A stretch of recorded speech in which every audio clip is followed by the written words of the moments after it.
بسم اللہ الرحمن الرحیم. In the name of Allah, the Beneficent, the Merciful. السلام علیکم ورحمۃ اللہ وبرکاتہ. اللہم صلی علی محمد وعلی آل محمد کما صلیت علی ابراہیم وعلی آل ابراہیم انک حمید مجید. اللہم بارک علی محمد وعلی آل محمد کما بارکت علی ابراہیم وعلی آل ابراہیم انک حمید مجید.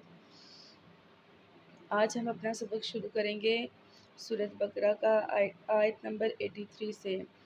بسم اللہ الرحمن الرحیم. وَإِذْ أَخَذْنَا مِيثَاقَكُمْ اور جب ہم نے وعدہ لیا تمہارا لَا تَفْسِقُونَ دِمَاءَكُمْ کہ نہ بہانا خون آپس میں، وَلَا تُخْرِجُونَ اور مت نکالنا أَنفُسَكُمْ اپنوں کو مِن دِيَارِكُمْ اپنے وطن سے، ثم پھر اقررتم تم نے اقرار کر لیا، وَأَنتُمْ تَشْهَدُونَ اور تم تھے مانتے. اس آیت مبارکہ میں بتایا جا رہا ہے کہ 12 قبیلے تھے. جب فلسطین جو ہے وہ فتح ہوا تو انہوں نے کیا کیا، چھوٹی چھوٹی ریاستیں بنا لی. پھر وہ آپس میں لڑتے تھے اور قتل کرتے تھے. ان میں سے کچھ وہ لوگ تھے جو مسلمان بنی اسرائیل کے اپنی جان بچا کر وہ غیر مسلم کے پاس پناہ لے لیتے، رومن وغیرہ کے پاس. وہ رومن وغیرہ جو تھے وہ ان کو اپنا غلام بنا لیتے تھے. اللہ نے کہا ہے ہم نے تمہیں منع کیا ہے کہ یہ حرکتیں نہیں کرنی، قتل بھی نہیں کرنا، ان کو گھر سے نکلنے پر مجبور بھی نہیں کرنا، لیکن تم نے ان کو ملک سے نکلنے پر مجبور بھی کیا. اس کی وجہ سے وہ کافروں کے غلام بنے اور بازاروں میں بک رہے ہیں. ان قیدیوں کو تم آزاد کروا کے ثواب حاصل کر رہے ہو کہ یہ نیکی کا کام ہے، حالانکہ اصل تو تمہاری خطا ہے. تم نے نکلنے پر ان کو مجبور کیا اور تمہاری وجہ سے وہ قیدی بنے ہیں. اس آیت میں جو ہے وہ 3 حکم لازم آئے ہیں. پہلا نمبر پہ کہ آپ لوگوں نے قتل نہیں کرنا، دوسرا ان کو ملک سے باہر نہیں نکالنا، اور تیسرا جو ہے جب کوئی اپنی قوم کا کوئی بندہ وہ قیدی دیکھتے تو اس کو پیسے دے کے چھڑوا لیتے، آزاد کرواتے اور کہتے کہ یہ تو بڑا ثواب کا کام ہے. پہلے 2 حکم انہوں نے چھوڑ دیے تھے اور تیسرے حکم کا وہ اہتمام کرنے لگے تھے. ثم انتم پھر تم وہ لوگ ہو، ہؤلاء کہ تم وہی لوگ ہو، تقتلون قتل کرتے ہو، انفسکم اپنوں کو، وتخرجون اور نکالتے ہو، فریقاً ایک جماعت کو، منکم تم میں سے، من دیارہم ان کے وطن سے، تظاہرون اور چڑھائی کرتے ہو، علیہم ان پر، بالاسم گناہ پر، والعدوان اور ظلم سے. کہ تم تو وہی لوگ ہو جو قتل کرتے ہو اپنوں کو اور نکالتے ہو ان ایک فرقے کو یا ایک جماعت کو ان کے وطن سے، اور چڑھائی کرتے ہو ان پر گناہ اور ظلم سے.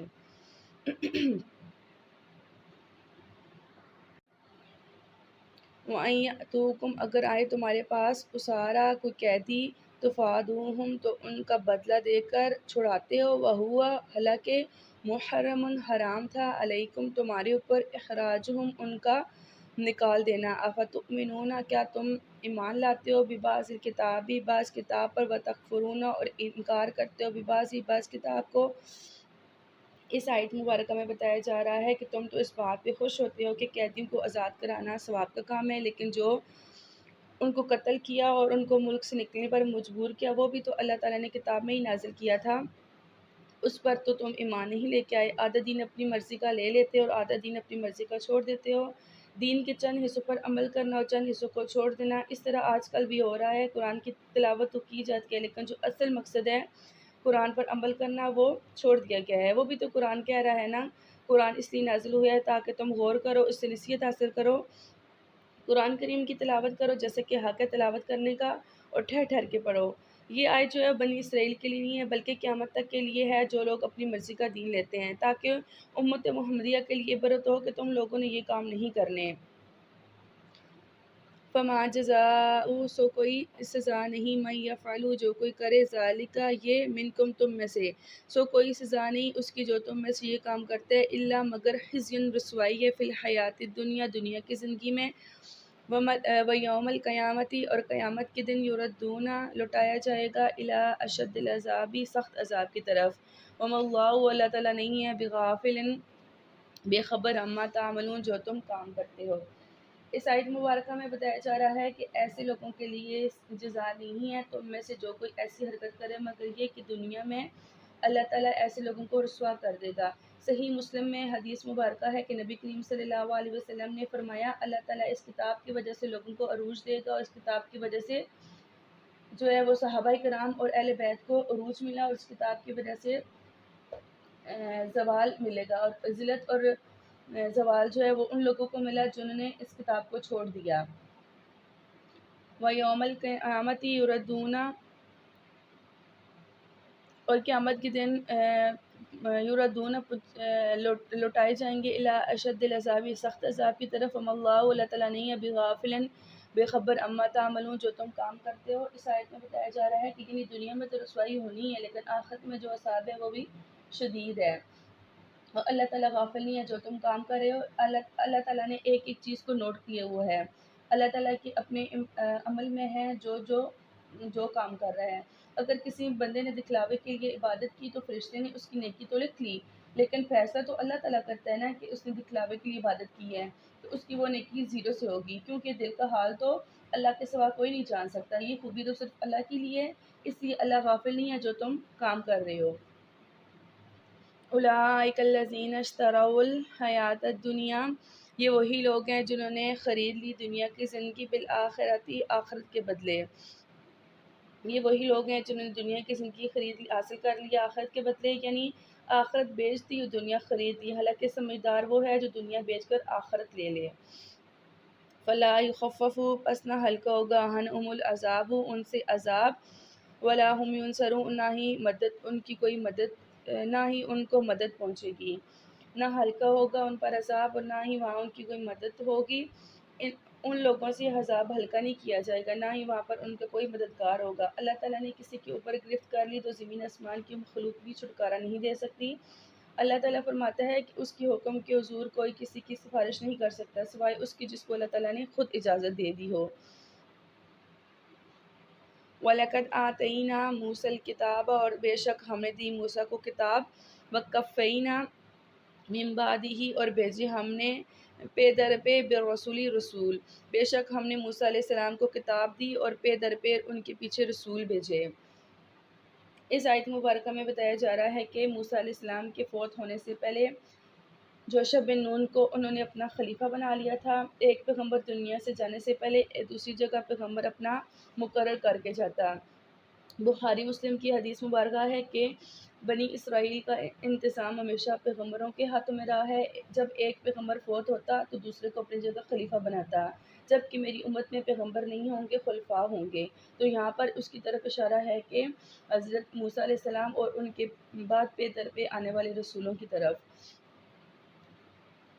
وَآتَيْنَا عِیسیٰ ابْنَ مَرْیَمَ الْبَیِّنَاتِ، اور ہم نے دیے عیسیٰ بن مریم کو کھلے معجزے، وَأَیَّدْنَاهُ بِرُوحِ الْقُدُسِ، اور ہم نے قوت دی ان کو روح قدس سے۔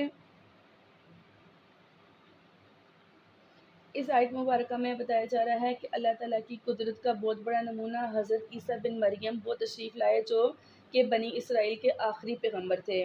معجزات کے اعتبار سے جو ہے وہ حضرت عیسیٰ علیہ السلام جیسا کوئی پیغمبر نہیں تھا، اللہ تعالیٰ نے ان کی جو ہے وہ مدد حضرت جبرائیل علیہ السلام کے ذریعے کی۔ سورہ مریم کے اندر ان کے معجزات کا ذکر آیا ہے کہ وہ مٹی کی مورت بنا کر اس میں پھونک مارتے تھے تو اللہ کے حکم سے وہ پرندہ بن جاتا تھا، اور جس کے آنکھ کے ڈھیلے بھی نہیں ہوتے تھے وہ آنکھ پر ہاتھ رکھتے تو ان کو نظر آ جاتی، ان کی نظر آ جاتی تھی۔ حضرت جبرائیل علیہ السلام کے ذریعے حضرت عیسیٰ علیہ السلام کی کئی طریقوں سے تائید ہوئی ہے۔ ولادت کے وقت جو ہے وہ مس شیطان سے حفاظت کی گئی، پھر ان کے دم کرنے سے حملے عیسیٰ قرار پایا گیا، پھر یہودی چونکہ کثرت سے حضرت عیسیٰ علیہ السلام کے مخالف تھے اس لیے حضرت جبرائیل علیہ السلام حفاظت کے لیے ساتھ رہتے تھے، حتیٰ کہ آخر میں ان کے ذریعے آسمان پر اٹھا لیے گئے۔